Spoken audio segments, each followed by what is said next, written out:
গাড়িবহরে truck চাপে হাসনাত সার্জিসকে হত্যা চেষ্টার অভিযোগ। প্রতিবাদে রাতে টিএসসিতে বৈষম্য বিরোধীদের বিক্ষোভ।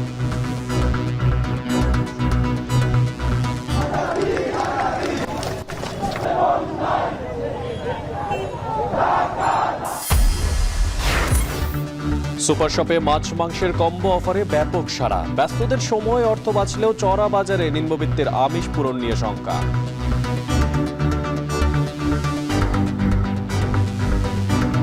কয়েকটা আউটলেটে না, সমগ্র বাংলাদেশের আউটলেটগুলিতে ছড়িয়ে দিতে হবে এবং বিশেষ করে গুলশান, বনানী, ধানমন্ডি এই আউটলেটগুলোতে না গিয়ে যেখানে আসলেই নিম্ন মধ্যবিত্তরা বা মধ্যবিত্ত বা দরিদ্র শ্রেণী থাকে, যারা আসলেই এটা চায়। চট্টগ্রামে অনলাইনে সামুদ্রিক মাছের জমজমাট ব্যবসা। ছবির ভিডিও দেখেই কিনছেন দেশি বিদেশি ক্রেতারা।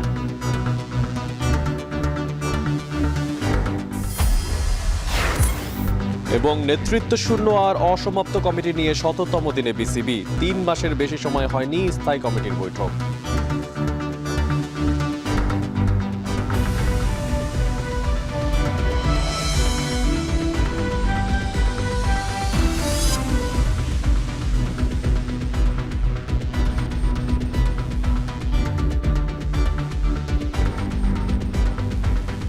স্বাগত এখন বাজারে। পুরো আয়োজন আপনাদের সাথে আছি আমি ইসরাত মুক্তি আর আমি মশিউর অনিক।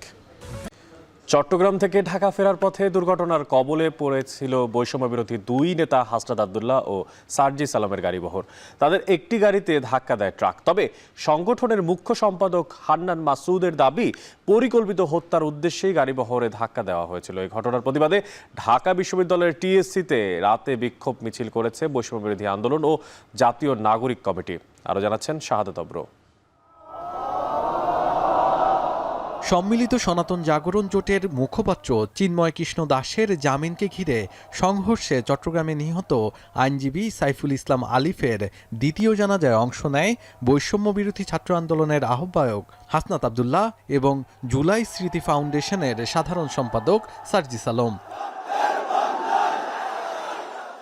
বুধবার রাতে চট্টগ্রাম থেকে ঢাকা ফেরার পথে দুর্ঘটনার কবলে পড়ে তাদের গাড়িবহর। বৈষম্য বিরোধী ছাত্র আন্দোলনের মুখ্য সংগঠক হান্নান মাসুদের দাবি, পরিকল্পিত হত্যার উদ্দেশ্যেই গাড়িবহরে এমন ঘটনা ঘটানো হয়েছে। আমার দেশের মাটি থেকে তারা যদি ভেবে থাকে ২৪-এর যোদ্ধাদেরকে মুছে দিলে বাংলাদেশের স্বাধীনতার সার্বভৌমত্বে তারা আবার আঘাত হানতে পারবে,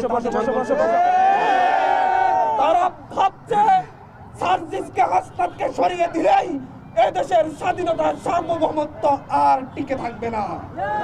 তারা জানে না এদেশে হান্নান মাসুদকে, আখতার হোসেনকে সরিয়ে দিলেই আরো হাজারো হান্নান মাসুদ, আখতার হোসেনরা তৈরি হয়ে আছে। এর প্রতিবাদে ঢাকা বিশ্ববিদ্যালয় এলাকায় বিক্ষোভ মিছিল করে বৈষম্য বিরোধী ছাত্র আন্দোলন ও জাতীয় নাগরিক কমিটি। টিএসসির রাজু ভাস্কর্য থেকে বিক্ষোভ মিছিল শুরু হয়ে ঢাকা বিশ্ববিদ্যালয় ঘুরে আবার রাজু ভাস্কর্যে এসে শেষ হয়। তারা এই গাড়িতেই করে চট্টগ্রাম গিয়েছিল, কোনো সমস্যা হয়নি। হঠাৎ করে যখন চট্টগ্রাম ফেরার পথে এই ঘটনাটা আমাদের কাছে নিছক দুর্ঘটনা মনে হয় না, আমাদের কাছে মনে হয় যে তাদেরকে প্রাণ নাশের উদ্দেশ্যে এই কাজটা করা হয়েছিল। সকল আন্দোলনের এই সূতিকাগার থেকে আমরা ছাত্র এবং নাগরিকরা তীব্র নিন্দা এবং প্রতিবাদ জানাচ্ছি। মনে করি গণ অভ্যুত্থানের শক্তিদের জীবন আশঙ্কায় তারা নানা রকমের ষড়যন্ত্রের শিকার। এ সময় জাতীয় নাগরিক কমিটির আহ্বায়ক নাসির উদ্দিন পাটোয়ারি বলেন, এটি কোনো দুর্ঘটনা নয়, ফ্যাসিস্টদের ষড়যন্ত্র। যে সকল খুন, গুম, নির্যাতন চালানো হয়েছে, আমরা সে সকল খুন, গুমের জড়িত আওয়ামী ফ্যাসিবাদের যারা এখনো ঘুরে ফিরে বেড়াচ্ছে, আমরা তাদেরকে চিহ্নিত করে জড়িতদের ন্যায় বিচারের আওতায় আহ্বান জানাচ্ছি। এছাড়াও জাতীয় নাগরিক কমিটির সদস্য সচিব 4 দফা দাবি তুলে ধরেন। 4 দফা দাবিতে বাংলাদেশের সকল মানুষকে জেগে ওঠার আহ্বান জানাচ্ছি।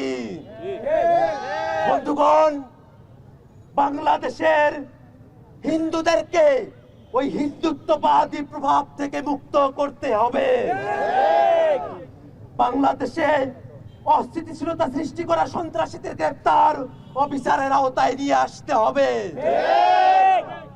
এ সময় বাংলাদেশি সনাতন ধর্মাবলম্বীদের ভারতের প্রভাব থেকে বের হয়ে আসা সহ সকল সন্ত্রাসীদের গ্রেফতারের দাবি করা হয়। শাহাদাত অফরো, এখন ঢাকা। দ্রব্যমূল্যের ঊর্ধ্বগতির বাজারে সাড়া ফেলেছে সুপার শপের বিভিন্ন কম্বো অফার। তবে সেই প্যাকেজে কেবলই আশীর্বাদ হয়েছে ব্যস্তই শহরে ছুটে চলা মানুষদের জন্য। কিন্তু প্রশ্ন হচ্ছে, যাদের জন্য এই কম্বো প্যাকেজ, সেই নিম্নবিত্ত মানুষদের কাছে কি আদৌ পৌঁছেছে এই কম্বো হাতের নাগালে? বিস্তারিত জানাবেন তানজিলা খান ম্যাম।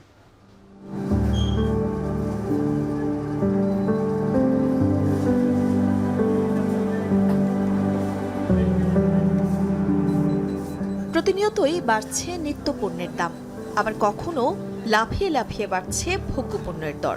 রোজকার এমন খবরের শিরোনামে ভোক্তার কপালে যেন চিন্তার ভাঁজ। হিসেবি টাকায় বাজারের ব্যাগ ভরবে তো? এমন বাস্তবতায় ঊর্ধ্বমূল্যের বাজারে একটু স্বস্তির খবর নিয়ে এসেছে দেশের কয়েকটি সুপার শপ। নিম্নবিত্তের খাবারের পাতে ইলিশ কিংবা গরুর মাংস যেন এক বিলাসিতার নাম। দাম ধরাছোঁয়ার বাইরে হওয়ায় কেনাও দুঃসাধ্য। এবার স্বাদ আর সাধ্যের মেলবন্ধনে সামর্থ্য অনুযায়ী কেনাকাটার সুযোগ মিলছে। আর এই সুযোগ করে দিয়েছে কয়েকটি সুপার শপ, যেখানে 3 পিস ইলিশ মাছের সাথে পেঁয়াজ, কাঁচামরিচ ও টমেটোর মতো রান্না সামগ্রী মিলছে 140 টাকায়, আর 200 গ্রাম গরুর মাংসের সাথে 100 গ্রাম আলু 160 টাকায়। আছে এরকম আরও অনেক প্যাকেজ। আকর্ষণীয় প্যাকেজিং এর মাধ্যমে দেওয়া এসব অফার দৃষ্টি কেড়েছে ক্রেতাদেরও। সেই সঙ্গে সহজলভ্য হওয়ায় ভোক্তাদের কাছে গ্রহণযোগ্যতা পেয়েছে সুপার শপের এই বিপণন কৌশল।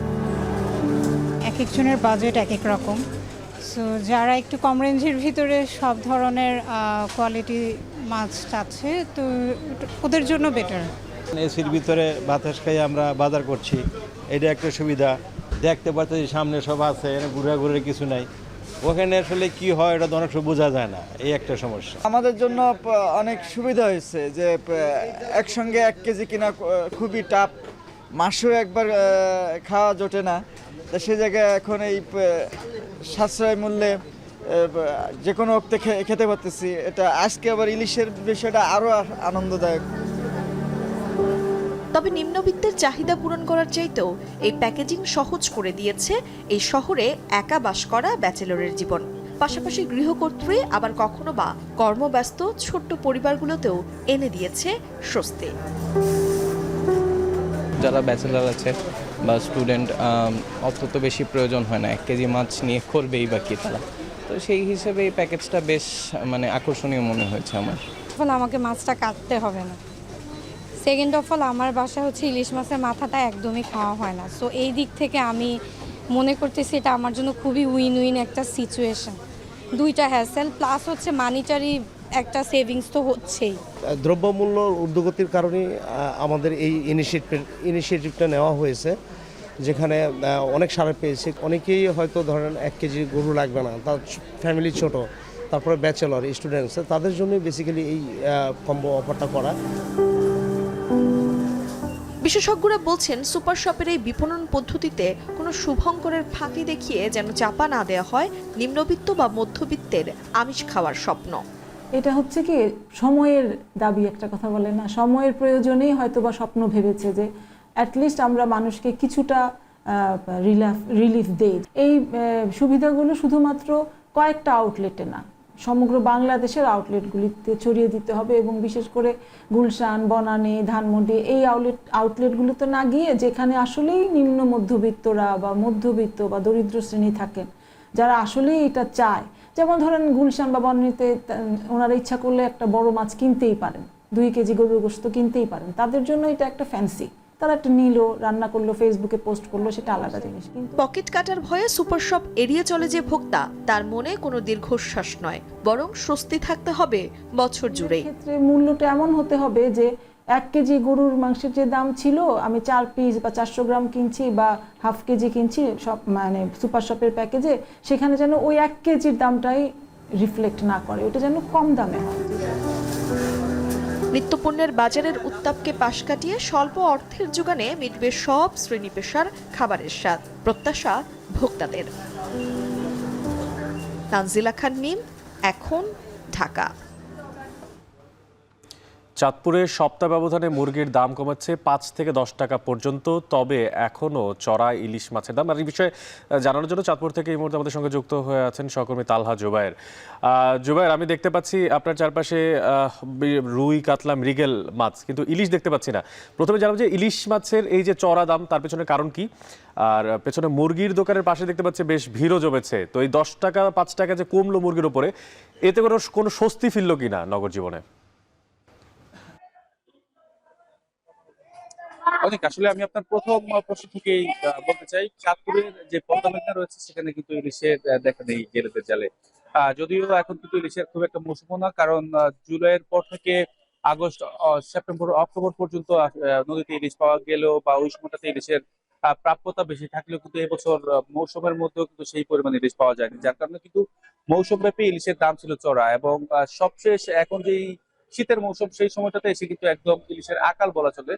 চাঁদপুরের যে দেশের অন্যতম বড় ইলিশের পাইকারি বাজার বড় মাছঘাটে কিন্তু আমরা ইলিশের খুব একটা দেখা পাচ্ছি না। আমি আছি এই মুহূর্তে জেলা শহরের ওয়ারলেস বাজারে। আসলে আপনি যেমনটা দেখেছেন যে দেশীয় প্রজাতির বিভিন্ন ধরনের মাছ বাজারে দেখা গেলেও কিন্তু ইলিশের খুব একটা দেখা পাওয়া যাচ্ছে না। আমি দেখেছি যে 1 থেকে 2 জন কিন্তু ব্যবসায়ী ইলিশের প্রসেসর দিয়ে বসেন, যদিও সেক্ষেত্রে কিন্তু ইলিশের দাম শুনে কিন্তু অনেক মানুষজন কিন্তু না কিনে চলে যাচ্ছে না। 1 কেজি ওজনের ইলিশ বিক্রি করা হচ্ছে 3000 টাকা দামে। তাছাড়া ছোট সাইজের যে ইলিশ রয়েছে 3টা কিংবা 4টা কেজি, সেই সমস্ত ইলিশ কিন্তু বিক্রি করা হচ্ছে 500 থেকে 600 টাকায় ধরে। আসলে ইলিশের এই মানে অপ্রাপ্যতার কারণে কিন্তু দাম খুব একটা কমেনি এবং অনেক বেশি পরিমাণে রয়েছে। তাছাড়া অন্যান্য মাছের মধ্যে দেশীয় প্রজাতির রুই, কাতল, মৃগেল এই সমস্ত মাছ কিন্তু কেজিতে 10 থেকে 20 টাকা কমেছে। বিক্রি করা হচ্ছে 280 থেকে 350 টাকার মধ্যে। তাছাড়া এখন কিন্তু শীত শুরু হওয়ার কারণে কিন্তু খাল বিলের মাছ কিন্তু পাওয়া যাচ্ছে, এবং সেক্ষেত্রে দেশি কই, শিং এই সমস্ত মাছ বিক্রি করা হচ্ছে 450 থেকে 650 টাকার মধ্যে। এবং যদি মুরগির দামের কথা যেটা জানতে চেয়েছিলেন, আসলে কেজি প্রতি কিন্তু দাম 5 থেকে 10 টাকা কমেছে। দাম কমার কারণে কিন্তু দ্রব্যমূল্যের ঊর্ধ্বগতির এই বাজারে কিন্তু মানুষ কিছুটা স্বস্তি বোধ করছে বলে কিন্তু জানিয়েছেন, এবং যার কারণে কিন্তু অনেকে নতুন আগ্রহ বোধ করছে। সবকিছু মিলিয়ে অনেক ছিলাম চাঁদপুর থেকে সবশেষ। চাঁদপুর থেকে যুক্ত ছিলেন সহকর্মী তালহা জুবায়ের, জানাচ্ছিলেন সেখানকার মাছ এবং মাংসের সবশেষ দরদাম। দর্শক, যেমনটা চাঁদপুরের বাজার থেকে মাছের সরজমিনে বাজার থেকে জানাচ্ছিল, কিন্তু এখানে একটু ভিন্ন প্রসঙ্গে জানাচ্ছি। ক্রেতা বিক্রেতার হাক ডাকে চিরচেনা সেই বাজার নয়, চট্টগ্রামে অনলাইন প্ল্যাটফর্মে নীরবেই বিক্রি হচ্ছে লাখ লাখ টাকার সামুদ্রিক মাছ। চট্টগ্রামের অর্ধশতাধিক ব্যবসায়ী অনলাইনে তৈরি করেছেন মাছ বিক্রির এই বিশ্বস্ত প্ল্যাটফর্ম। গভীর সাগরে ধরা পড়া হরেক রকমের মাছ, কাঁকড়া, স্কুইড সহ সি ফুডের ছবি, ভিডিও মুহূর্তেই ছড়িয়ে পড়ছে অনলাইন পেজে। কিনে নিচ্ছেন দেশি বিদেশি ক্রেতারাও। মাছ বিক্রির পাশাপাশি আসছে অনলাইন থেকে বাড়তি উপার্জনের সুযোগও। চট্টগ্রাম থেকে শোয়েব রহমানের প্রতিবেদনে দেখবেন বাকিটা। 140 কেজি ওজনের বিশাল আকৃতির হামুর মাছ। গভীর সমুদ্র থেকে ধরা সুস্বাদু এ মাছের দেশ বিদেশে ব্যাপক চাহিদা। প্রায় 1,70,000 টাকার এ মাছ একজনের পক্ষে কেনা অসম্ভব, তাই বিক্রেতার ভরসা অনলাইন। দোকানের ফেসবুক পেজে শুরু হলো বিশাল এ মাছের লাইভ প্রচার। মুহূর্তেই সাড়া পড়ে গেল দেশে বিদেশে। একের পর এক অনলাইনে অর্ডার আসায় বিক্রিও হলো কয়েক ঘন্টার মধ্যেই।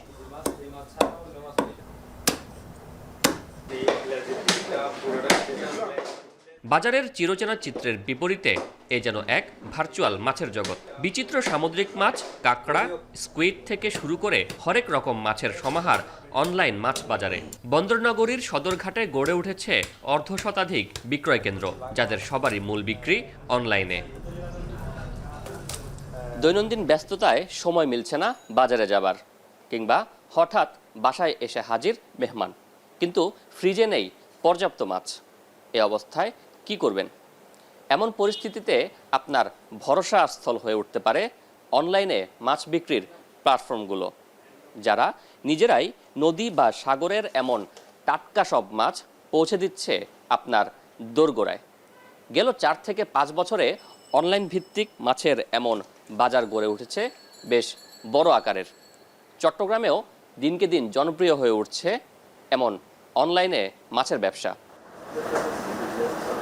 এসব দোকানে প্রথমে মাছের ছবি বা ভিডিও ধারণ করা হয় যেন ক্রেতা মাছ সম্পর্কে একটি পরিপূর্ণ ধারণা পান। পরে সামাজিক যোগাযোগ মাধ্যমে সেসব পোস্ট করা হয় যথাযথ বর্ণনা দিয়ে। বাস এরপর ক্রেতার সাড়া মিললেই হোম ডেলিভারি দেয়া হয়। আমাদের গ্রাহক যারা, ওদের টার্গেট করে আমরা ওই কোয়ালিটি আইটেম বা যেটা আমার চোখে সুন্দর মনে হয় বা এটা সবচাইতে ফ্রেশ মনে হয়, আমরা ওই মাছটাই কালেকশন করি। এখান থেকে আবার এটাকে প্রসেস করে আমরা হোম ডেলিভারি সিস্টেম আছে আমাদের। তবে কেবল বাসাবাড়িতেই নয়, অনলাইন দোকানগুলো বিভিন্ন অনুষ্ঠান আয়োজনেরও অন্যতম সহায়ক। বিভিন্ন অনুষ্ঠান উপলক্ষেও পর্যাপ্ত ফরমায়েশ পান ব্যবসায়ীরা। তবে এই বিপুল ক্রয়াদেশের জন্য প্রয়োজন অনলাইন পেজের বিশ্বস্ততা, যা এখানকার ব্যবসায়ীরা দীর্ঘদিন ব্যবসা পরিচালনার মাধ্যমে অর্জন করেছেন। বিভিন্ন দেশে দেখা গেছে এই ব্যবসাগুলা প্রপারলি করছে কিনা বিভিন্ন তত্ত্বাবধায়ক টিম আছে, ওগুলো যাচাই করে, যেমন হালাল টিম আছে, এটা হালাল এনশিওর করছে কিনা। ঠিক একইভাবে এই ব্যবসাগুলা যারা রিয়েল অনলাইন ব্যবসায়ী, ওদেরকে ফাইন্ড আউট করে ওদের সার্টিফিকেট করে। দেশে দিন দিন বাড়ছে সি ফুডের চাহিদা। বৈশ্বিক ওয়েবসাইট স্ট্যাটিস্টার তথ্য মতে 2024 সালে মাছ ও সি ফুড থেকে $19 বিলিয়ন রাজস্ব আহরণ করবে বাংলাদেশ। এছাড়াও 2029 সাল পর্যন্ত এই খাতটি 8% হারে বাড়বে বলেও জানাচ্ছে স্ট্যাটিস্টা। চট্টগ্রাম, কুয়াকাটা, কক্সবাজার, খুলনায় সি ফুড হাতের নাগালে পেলেও অন্যান্য স্থানে ততটা দেখা মেলে না। এমন অবস্থায় ক্রমবর্ধমান চাহিদার বিপরীতে অনলাইন বাজারের কোনো বিকল্প নেই। ঢাকা ছাড়া অন্যান্য সাইটে কোরাল আইটেমগুলো একটু বেশি চলে, তো আমাদের ফোন করে ওরা, ফোনের মাধ্যমে আমরা এগুলা এই প্যাকেজিং করে আমাদের অ্যাকাউন্টে টাকা দেই, প্যাকেজিং করে আমরা এগুলো ওদের পৌঁছাই দিব। মাছ বিক্রির লভ্যাংশের পাশাপাশি অনলাইন ভিডিও লাইভে মাছ প্রদর্শন করেও বাড়তি আয় করছেন এখানকার বিক্রেতারা। শোয়েব রহমান, এখন, চট্টগ্রাম। মশলার আমদানি নির্ভরতা কমিয়ে উৎপাদনমুখী করতে বগুড়ায় প্রতিষ্ঠা করা হয় মশলা গবেষণা কেন্দ্র। 3 দশকে এই কেন্দ্রে গবেষণায় কোটি কোটি টাকা খরচ হলেও মাঠ পর্যায়ে কাঙ্ক্ষিত ফল মেলেনি। গবেষণায় নতুন জাত উদ্ভাবন হলেও নানান জটিলতায় তা ভোক্তা পর্যায়ে আসছে না। এতে প্রত্যাশা অনুযায়ী কমানো যাচ্ছে না আমদানি নির্ভরতা। সাইফুল সাগরের ছবিতে আরও জানাবেন রাজীব সেলিম। আদা, রসুন, পেঁয়াজ, ভ্যানিলা, আলু বোখারা সহ 46টি দেশি বিদেশি মশলা ফসলের উপর গবেষণা চলছে বগুড়ার মশলা গবেষণা কেন্দ্রে। এর মধ্যে 24টি মশলার 58টি উন্নত জাত উদ্ভাবনের দাবি গবেষণা কেন্দ্রের বৈজ্ঞানিক কর্মকর্তাদের। এর মধ্যে পেঁয়াজের 7টি জাত সহ আদা, রসুন, মরিচ কৃষক পর্যায়ে চাষাবাদ চলছে। সবচেয়ে বেশি সাড়া ফেলেছে বাড়ি 1 ও 2 জাতের বস্তায় আদা চাষ প্রক্রিয়া। যে অদূর ভবিষ্যতে আমাদের এই প্রযুক্তি আরও ছড়ায় যাবে এবং এই প্রযুক্তি আরও টিউনিং করে আমরা আরও ডেভেলপ করে আমরা কৃষকের কাছে নিয়ে যেতে পারবো এবং কৃষক পরিবারের কাছে নিয়ে যেতে পারবো, যেখান থেকে আমরা আমদানি নির্ভরতা কমায়ে আদার চাহিদা আমাদের পূরণ হবে বলে আশাবাদ। বস্তায় আদা চাষ বেশ সাড়া ফেললেও আমদানি নির্ভরতায় দৃশ্যমান কোনো পরিবর্তন আসেনি। মশলা গবেষণা কেন্দ্রে সব ধরনের সুযোগ সুবিধা থাকলেও ভোক্তা পর্যায়ে প্রভাব ফেলেনি তাদের উদ্ভাবন। কোনো কোনো মশলার জাত উদ্ভাবন সহ কৃষক পর্যায়ে পৌঁছতে 1 যুগেরও বেশি সময় লাগে বলছেন এই বৈজ্ঞানিক কর্মকর্তা। গবেষণা একটা লং টাইম প্রসেস, আমাদেরকে সার্চ করতে হয়, বিভিন্ন দিক গবেষণা করতে হয়, আলটিমেটলি কৃষকের উৎপাদনের উপযোগী করে গবেষণা করতে হয়। সেক্ষেত্রে যদি ধরি একটা গবেষণা করতে যদি 1 বছরেই যে ফসলগুলোর আমরা বীজ সংগ্রহ করতে পারি, কমসে কম আমাদের 6 বছর সময় লেগে যায় একটা জাত উদ্ভাবন করতে। পোস্ট হারভেস্ট প্রক্রিয়ায় বিভিন্ন মশলা সংরক্ষণ পদ্ধতি আবিষ্কার করেছেন বিশেষজ্ঞরা। আদার গুঁড়া, রসুনের আচার, পেঁয়াজের গুঁড়া সহ প্রায় 30টি মশলার পোস্ট হারভেস্ট পদ্ধতি সম্পূর্ণ প্রস্তুত।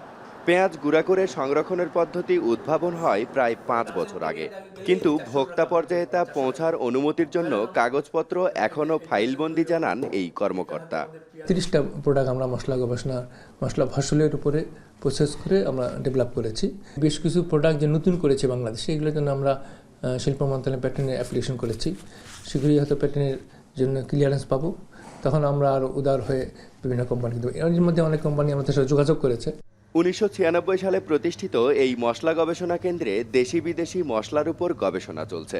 বিভিন্ন উন্নত জাত উদ্ভাবনের পর তা দ্রুত কৃষক পর্যায়ে ছড়িয়ে দেওয়ার প্রত্যাশা সবার। রাজীব সেলিম, এখন, বগুড়া। বগুড়ার হাটে উঠতে শুরু করেছে আমন ধান। কোনো কোনো জাতের ধান বিক্রি হচ্ছে সরকার নির্ধারিত মূল্যের চেয়ে বেশি দামে। ভালো দাম পাওয়ায় খুশি কৃষক। এ বিষয়ে আরো জানাতে দুপচাঁচি উপজেলার ধাপেরহাট থেকে যুক্ত হয়েছেন মাজিদুর রহমান।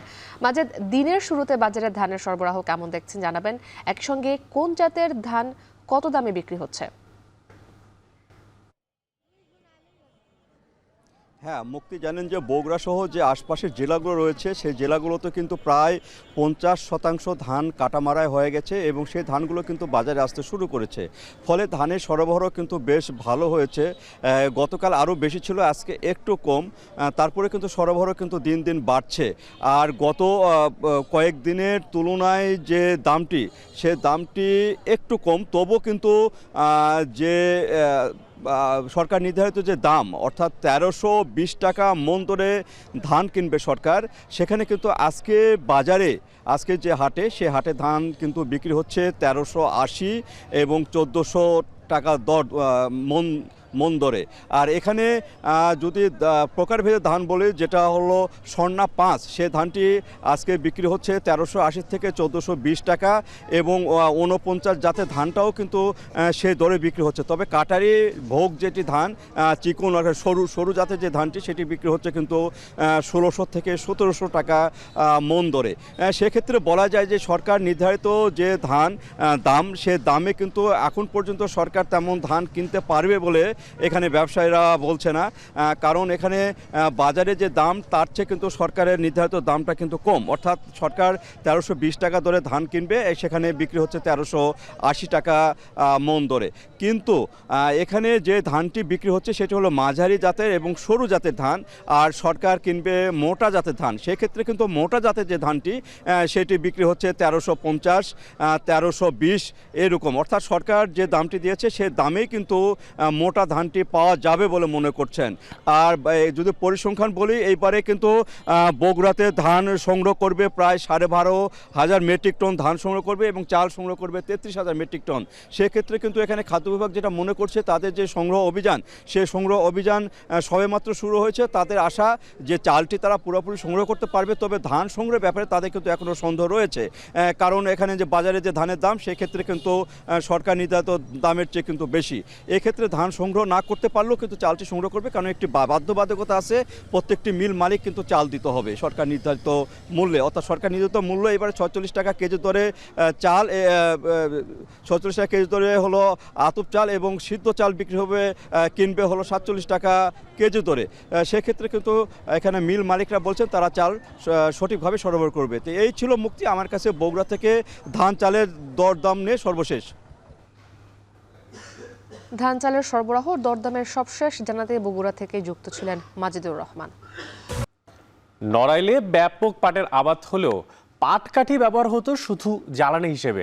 গেল কয়েক বছরের নড়াইলের বিভিন্ন কোম্পানিতে এই পাটকাঠি এখন ব্যবহার হচ্ছে কাঁচামাল হিসেবে, যা বছরে প্রায় 100 কোটি টাকার পাটকাঠির বেচাকেনা তৈরি করেছে এই জেলায়।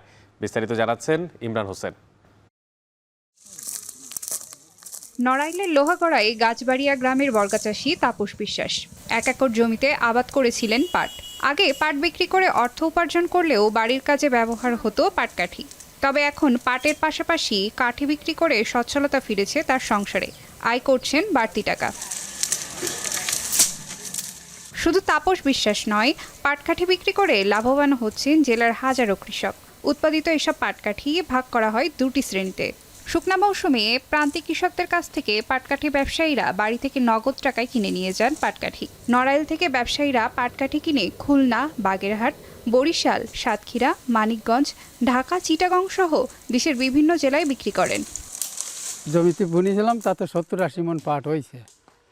আর কিছু পাট খড়ি তাই নিজের জন্যই রাখিছি, আর কিছু বিক্রি করে ফেলাইছি। পাটকাঠির অনেক চাহিদা বলে এখন আমরা পাটকাঠি সংগ্রহ করে ভালো করে গুছায় রেখে বাইসে বিক্রি করে দিই। এই বছরে পাটকাঠির অপরিমাণ দাম, কিন্তু পাটকাঠি বেশি এলাকায় পাওয়া যাচ্ছে না। কুষ্টিয়া যায়, তারপরে চুয়াডাঙ্গা, ঝিনাইদহ, 12 বাজার, কালীগঞ্জ, এদিক খুলনায়।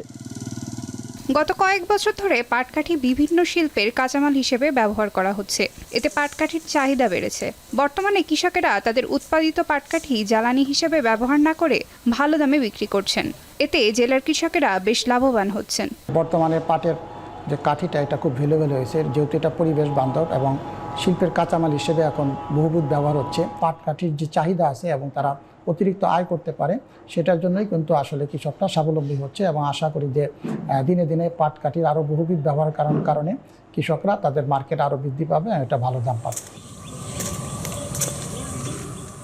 চলতি বছর জেলায় পাটের আবাদ করা হয়েছিল 23,430 হেক্টর জমিতে, আর উৎপাদিত পাট থেকে পাটকাঠির পরিমাণ 1,40,985 মেট্রিক টন, যার বর্তমান বাজার মূল্য 135 কোটি টাকা। চলতি বছরে নড়াইল থেকে 100 কোটি টাকার পাটকাঠি কেনাবেচার আশা রয়েছে। এখন নড়াইল। বান্দরবানে মোটরসাইকেল চুরি করে বিকাশের মাধ্যমে মুক্তিপণ আদায় করছে নতুন একটি চক্র। চুরি যাওয়া এই সমস্ত মোটরসাইকেল উদ্ধার হলেও এখনও চোরদের শনাক্ত করতে পারেনি আইনশৃঙ্খলা বাহিনী। স্থানীয়দের অভিযোগ, প্রশাসন চুরির ঘটনার তদন্তে অবহেলা করছে। তবে দ্রুত চোর সিন্ডিকেটের শনাক্ত করে আইনের আওতায় নিয়ে আসার কথাও জানিয়ে পুলিশ সুপার। রিজবির হাতের প্রতিবেদনে দেখুন বিস্তারিত। গভীর রাতে বাড়ির গ্যারেজ থেকে মোটরসাইকেল চুরি করে পুকুরে ফেলে দিচ্ছে একটি চক্রের সদস্যরা। এমনটাই দেখা যায় সিসিটিভির ফুটেজে। সকালে গ্যারেজে গিয়ে দেখা যায় মোটরসাইকেল নেই, তবে দেয়ালে লেখা আছে যোগাযোগের একটি নম্বর, সাথে আরও লেখা গাড়ি পেতে কল করুন। নির্দিষ্ট নাম্বারে কল করা হলে চক্রের সদস্যরা জানায় গাড়ি পেতে দিতে হবে নির্দিষ্ট অঙ্কের চাঁদা। বান্দরবানের মধ্যম পাড়া, মেম্বার পাড়া ও চেয়ারম্যান পাড়া সহ বেশ কয়েকটি এলাকায় এ ধরনের চুরির ঘটনা ঘটেছে। বিকাশের মাধ্যমে 10 থেকে 20,000 টাকা চাঁদা দিয়ে মোটরসাইকেল উদ্ধার করতে হচ্ছে ভুক্তভোগীদের। চাঁদা দিলে ঝোপঝাড় কিংবা পুকুর থেকে উদ্ধার হয় চুরি যাওয়া মোটরসাইকেল। সাম্প্রতিক মাসগুলোতে শহরের বিভিন্ন এলাকায় এমন বেশ কয়েকটি ঘটনা ঘটেছে। এতে স্থানীয়দের মাঝে দেখা দিয়েছে আতঙ্ক। মোটরসাইকেল চুরির পর যোগাযোগ ও চাঁদা আদায়ের নম্বর চালু থাকার পরও কেন অপরাধীদের শনাক্ত করা যাচ্ছে না, সেই প্রশ্নের সদুত্তর পাওয়া যায়নি পুলিশের কাছ থেকে। তাই আইন শৃঙ্খলা বাহিনীর কার্যকারিতা নিয়ে প্রশ্ন তুলেছেন এলাকাবাসী। আমাদের এই পুকুরে ওই পাশে একটা আর ওই পাশে একটা গাড়ি ফেলে দিয়ে চলে গেছে, এরা টাকা দাবি করতেছে। আসলে আমরা আতঙ্কিত, আমাদের শখের বাইকটা কখন চুরি হয়ে যায়। প্রশাসনের এই সিন্ডিকেটকে ধরা খুবই জরুরি, যাতে আমরা একটু স্বস্তি পাই। সেনা বাহিনী আছে, পুলিশ আছে, র্যাব আছে, এদের একদম জোরালো তৎপরতা দরকার। এদিকে মোটরসাইকেল চুরির ঘটনায় অপরাধী শনাক্ত করতে ট্র্যাকিং কার্যক্রম ও তদন্ত জোরদার হয়েছে বলে জানিয়েছেন জেলা পুলিশ সুপার। বিষয়ে পুলিশের নজরদারি আমরা বৃদ্ধি করেছি। পাশাপাশি যে চক্র এই কাজটা করছে সেই চক্রকে ধরার জন্য আমাদের প্রযুক্তিগত যে কার্যক্রম সেটাও অব্যাহত আছে। এখন পর্যন্ত 10টি মোটরসাইকেল চুরির ঘটনায় চাঁদা দিয়ে 5টি উদ্ধার করা হয়েছে। বিআরটি এর তথ্য মতে জেলায় 1000-এর বেশি মোটরসাইকেল ব্যবহারকারী রয়েছেন। এখন বান্দরবান। নেত্রকোনার পূর্বধলায় বন্যায় ক্ষতিগ্রস্ত কাঠের ব্রিজের সংস্কার না হওয়ায় দুর্ভোগে কয়েক গ্রামের অন্তত 10,000 বাসিন্দা। স্থানীয়দের স্বেচ্ছাশ্রমে নির্মিত কাঠের ব্রিজটি ভাঙার প্রায় 2 মাস পার হতে চললেও সংস্কারের অভাবে ভোগান্তিতে শিক্ষার্থী, রোগী সহ সবাই। ঝুঁকি নিয়ে ক্ষতিগ্রস্ত ব্রিজটি পার হচ্ছেন স্থানীয়রা। যাতায়াতের কষ্ট লাঘবে মগরা নদীর ওপর একটি স্থায়ী ব্রিজ নির্মাণের দাবি তাদের। রিফাত আহমেদ রাসেলের প্রতিবেদনে বিস্তারিত। পূর্বধলা উপজেলার খলিশাউড়া, নারান্দিয়া ও সদর ইউনিয়নের মধ্যবর্তী স্থান দিয়ে বয়ে চলা মগরা নদী। শুকনার সময় পানি না থাকলেও বর্ষায় বৃষ্টি ও বন্যার পানিতে ভরে ওঠে নদীটি। পার হওয়ার কোনো মাধ্যম না থাকায় কলাগাছের ভেলা কিংবা ছোট নৌকা দিয়ে পার হতে হয়। প্রায়ই ঘটে দুর্ঘটনায় প্রাণহানির মতো ঘটনা। স্থানীয়রা একটি স্থায়ী ব্রিজের দাবি জানিয়ে আসলেও তা পূরণ না হওয়ায় গত বছর খলিশাউড়া ইউনিয়নের কয়েকটি গ্রামের বাসিন্দারা স্বেচ্ছাশ্রমের মাধ্যমে নির্মাণ করেন একটি কাঠের ব্রিজ। তবে অক্টোবরের আকস্মিক বন্যায় তাও ক্ষতিগ্রস্ত হয়। ফলে বর্তমানে নড়বড়ে অবস্থা পুরো ব্রিজটির। বিকল্পের অভাবে এর উপর দিয়েই চলাচল করছেন স্থানীয়রা, যাতে বেড়েছে দুর্ঘটনার সংখ্যা। আমরা মাঝরাতে যাই যে ভিজে যাওয়ার লাগে পাঞ্জাবি বিজ্জাদা ধান আমরা নিয়ে যাচ্ছি দিক দিয়া আপনার সাকুটা ভাঙ্গা বীজের খুব প্রয়োজন। কিছুদিন আগে একটা মানুষ অ্যাক্সিডেন্ট হয়েছে এখানে এই ব্রিজটা ভাঙার পরে। বৃষ্টি ভাঙার প্রায় 2 মাস পার হতে চললেও এখনও সরকারিভাবে সংস্কারে কোনো উদ্যোগ নেওয়া হয়নি। ফলে শিমুলকান্দি, সাতকুন, শালদিঘা, বাহিরকান্দা সহ আশপাশের কয়েক এলাকার মানুষ সীমাহীন দুর্ভোগে। বাচ্চা কাচ্চা সব সময় যাতায়াত করে, আমরা যাতায়াত করি, এরপরে আমাদের এই 2-1 এলাকার মানুষ অনেক কষ্ট করে। আমি অন্তত চাই যে এই বাঁশের সাঁকো উঠায়া আমরা যাতে স্থায়ী একটা ব্রিজ হয়। এই জায়গায় উন্নয়নমূলক এই কাজটা হইলে এনের মানুষগুলা আর্থসামাজিক দিক দিয়ে অনেক দূর আগায় যাইত। স্থানীয় জনপ্রতিনিধিরা বলছেন, মগরা নদী সিন্দুরাটিয়া অংশে একটি স্থায়ী ব্রিজ নির্মাণের জন্য বারবার আবেদন করেও সুফল মেলেনি। আর দ্রুতই ব্রিজটি নির্মাণের আশ্বাস জেলা প্রশাসকের। এই জায়গা দিয়ে একটা ব্রিজের আবেদন করেছি এবং বিভিন্ন এমপি মন্ত্রীদের কাছে আমি এটার দরখাস্ত দিয়েছি, কিন্তু কোনো সফলতা আমি এই পর্যন্ত পাই নাই। লোকাল যে আর্থিক ক্ষমতা আছে সেইভাবে আমরা আসলে এটি সম্পন্ন করতে পারবো না, কারণ এটার অ্যামাউন্ট অনেক বড় হয়। তো আমরা পানি উন্নয়ন বোর্ডের মাধ্যমে আমরা কিন্তু এই এলাকার জনগণের চাহিদার ভিত্তিতে একটি ব্রিজ যাতে নির্মিত হয় সেজন্য কিন্তু আমরা তালিকা করে অলরেডি আমরা পাঠিয়ে দিয়েছি। স্থায়ী ব্রিজটি নির্মাণ হলে দুর্ভোগ কমার পাশাপাশি এ অঞ্চলের অর্থনৈতিক ভিত হবে শক্ত। রিফাত আহমেদ রাসেল, এখন নেত্রকোনা। এবার আন্তর্জাতিক প্রসঙ্গ। ইসরায়েলের সঙ্গে লেবাননের স্বাধীনতাকামী সংগঠন হিজবুল্লাহর যুদ্ধবিরতির কার্যকরের পর ঘরে ফিরতে শুরু করছে লেবানিজরা। সীমান্ত সহ বিভিন্ন শহরের সড়কে টহল দিচ্ছে ইসরায়েলি ও লেবাননের সামরিক বাহিনী। ইসরায়েল ও লেবাননের সীমান্তের উত্তরাঞ্চলে সামরিক যান নিয়ে টহল দিচ্ছে ইসরায়েলি সেনারা। তাদের তত্ত্বাবধানেই ঘরে ফিরতে শুরু করেছে। বন্ধ আছে রকেট ও ক্ষেপণাস্ত্র হামলা। যুদ্ধবিরতি কার্যকরের একদিন পরই দক্ষিণ লেবাননে অতিরিক্ত লেবানিজ সেনা মোতায়েন করা হয়েছে। ইসরায়েল বলছে, লেবাননে তাদের সামরিক অভিযানের অন্যতম লক্ষ্য ছিল লেবাননে আশ্রয় নেয়া 60,000 ইসরায়েলিকে নিরাপদে ফিরিয়ে নেয়া। হিজবুল্লাহর হামলায় সীমান্ত এলাকা থেকে তারা পালিয়ে লেবাননের বিভিন্ন শহরে আশ্রয় নিয়েছিল। যুদ্ধবিরতির এই চুক্তিকে মধ্যপ্রাচ্য সংকটে আশার আলো হিসেবে দেখছেন জাতিসংঘ মহাসচিব আন্তোনিও গুতেরেস।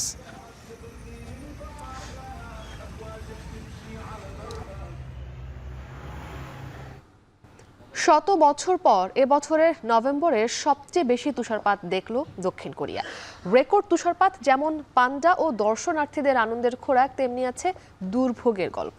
দুর্ঘটনা এড়াতে স্থগিত করা হয়েছে শত শত বিমান ও যান চলাচল। প্রতি ঘন্টায় 5 সেন্টিমিটার পর্যন্ত তুষারপাতের পূর্বাভাস দেওয়া হয়েছে। একই হাল পূর্ব এশিয়ার আরেক দেশ চীনেও। বিস্তারিত জানাবেন তহিদুর রহমান। অঝরে ঝরছে তুষার।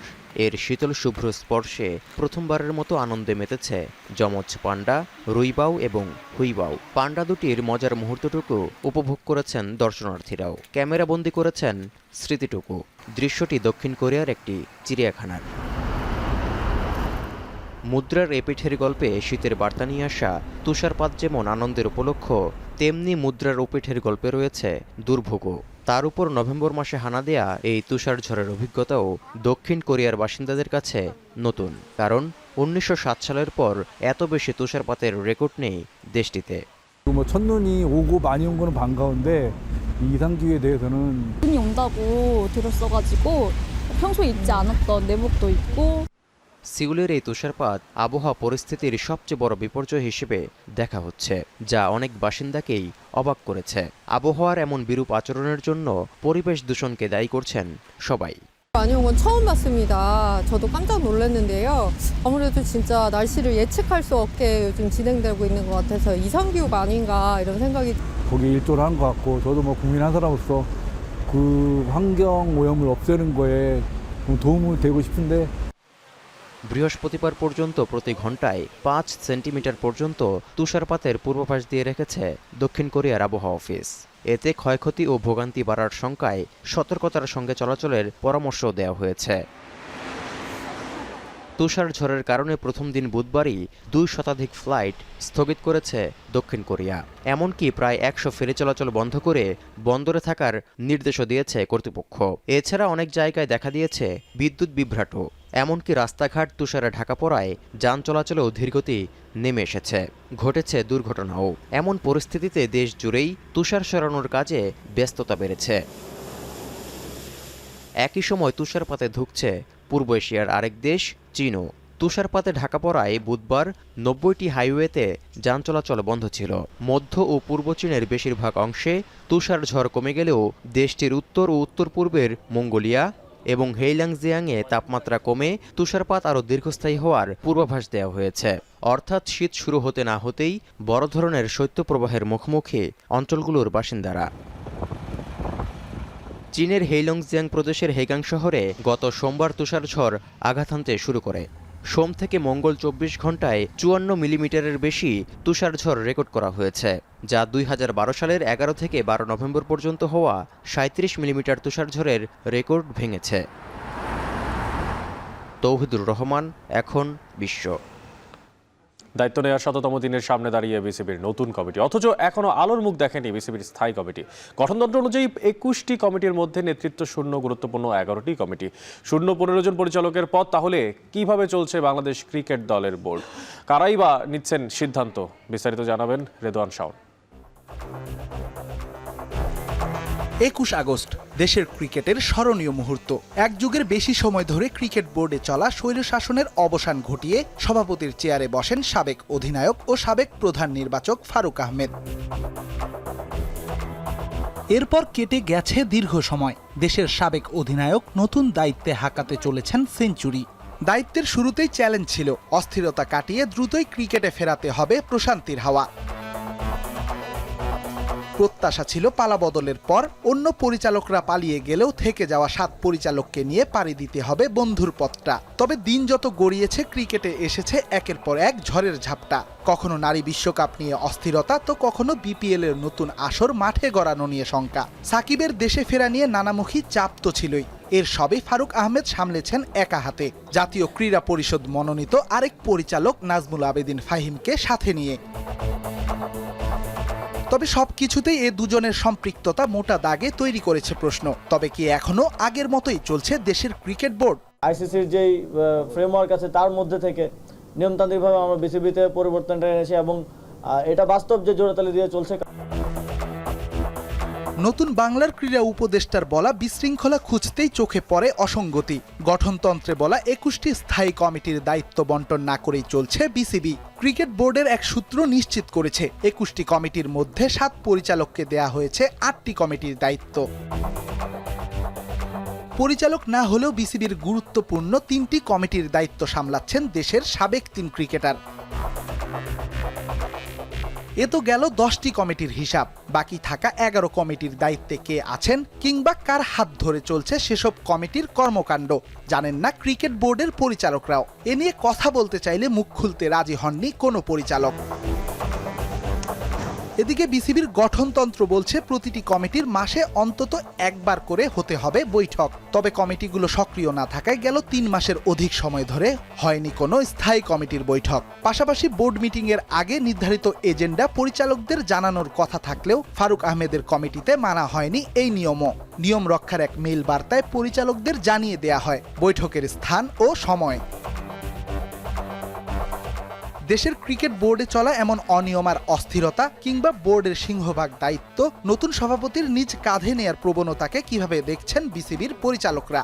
আমাদের তো যার যার ডিপার্টমেন্ট আমরা চালাচ্ছি, অ্যাডিশনাল ডিপার্টমেন্টগুলি তো সবাই মিলে ফারুক ভাইয়ের নেতৃত্বে চালানো হচ্ছে। এখন অনেক কিছু আমরা যেহেতু বাকি ডিপার্টমেন্টেরগুলি আপনার কারো ফারুক ভাইয়ের হাতেই আছে। ফারুক ভাই খুব প্রম্পট, মানে যেখানে আমার একটা ডিসিশন দরকার ফারুক ভাই থেকে যাচ্ছি, উনি ইনস্ট্যান্টলি ওটা সলভ করে দিচ্ছে। যদিও বিশেষজ্ঞরা মনে করেন পুরনো বোর্ড পরিচালকদের ওপর আস্থাহীনতার কারণেই তৈরি হয়েছে এমন পরিস্থিতি। যে কোনো জায়গায় শুধুমাত্র আপনি দুজনকে দেখছেন। একটা টুর্নামেন্ট উদ্বোধন হবে, সেখানেও ফারুক আহমেদ এবং নাজমুল আবেদিন ফাহিম। আপনি একটা প্রেস কনফারেন্স হবে, সেখানেও তারা দুজন থাকছেন। মিডিয়াকে কোনো একটা জিনিস জানাতে হবে, সেখানে তারা দুজন থাকছেন। সো তাহলে কি ক্রিকেট বোর্ডের বাকি যে 10 জন ছিলেন তারা কি কাজ করছেন না? মোস্ট প্রবলি এখানে একটা জিনিস হতে পারে যে তারা যেহেতু আগের রিজিমের সঙ্গে ছিলেন, এই কারণে খুব সম্ভবত তারা এখন টেলিভিশনের সামনে চেহারা দেখাতেও খুব একটা স্বাচ্ছন্দ্য বোধ করছেন না বলেই তারা হয়তো পিছনের দিকে রয়েছেন। 10-এর লাঠি 1-এর বোঝা, প্রচলিত এই প্রবাদটা জানার পরও যেন নিজের কাঁধেই সব দায়িত্ব তুলে নিয়েছেন বিসিবি প্রধান। পরিচালক পদে শূন্যতা, পুরনোদের ওপর আস্থাহীনতা সংকটে ফেলছে দেশের ক্রিকেটকে। এ থেকে উত্তরণের উপায় দ্রুতই খুঁজে বের করতে না পারলে সংকটে পড়বে দেশের ক্রিকেট। রেদওয়ান শাওন, এখন, ঢাকা। শেষ করছি এখন বাজার, তবে তার আগে শিরোনামগুলো আরো একবার। গাড়ি বহরে ট্রাক চাপায় হাসনাত সার্জিসকে হত্যা চেষ্টার অভিযোগ। প্রতিবাদে রাতে টিএসসিতে বৈষম্য বিরোধীদের বিক্ষোভ।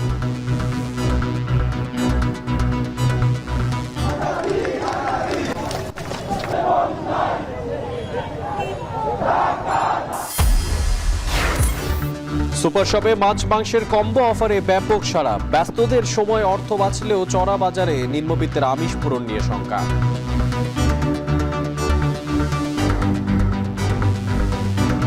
কয়েকটা আউটলেটে না, সমগ্র বাংলাদেশের আউটলেটগুলিতে ছড়িয়ে দিতে হবে এবং বিশেষ করে গুলশান, বনানী, ধানমন্ডি এই আউটলেটগুলোতে না গিয়ে যেখানে আসলেই নিম্ন মধ্যবিত্তরা বা মধ্যবিত্ত বা দরিদ্র শ্রেণী থাকে, যারা আসলেই এটা চায়। চট্টগ্রামে অনলাইনে সামুদ্রিক মাছের জমজমাট ব্যবসা। ছবি ভিডিও দেখেই কিনছেন দেশি বিদেশি ক্রেতারা।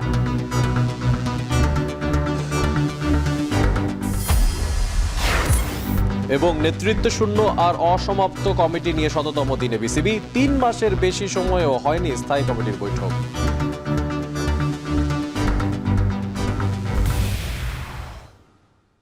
এই ছিল এখন বাজারে। এখন টেলিভিশন ওয়েবসাইটে দেখতে ভিজিট করুন www.ekon.tv। এছাড়া এখন টেলিভিশন ফেসবুকে দেখতে ভিজিট করুন facebook.com/tv.ekon। এছাড়া ইউটিউবে এখন টেলিভিশন দেখতে ভিজিট করুন youtube.com/c/ekontv।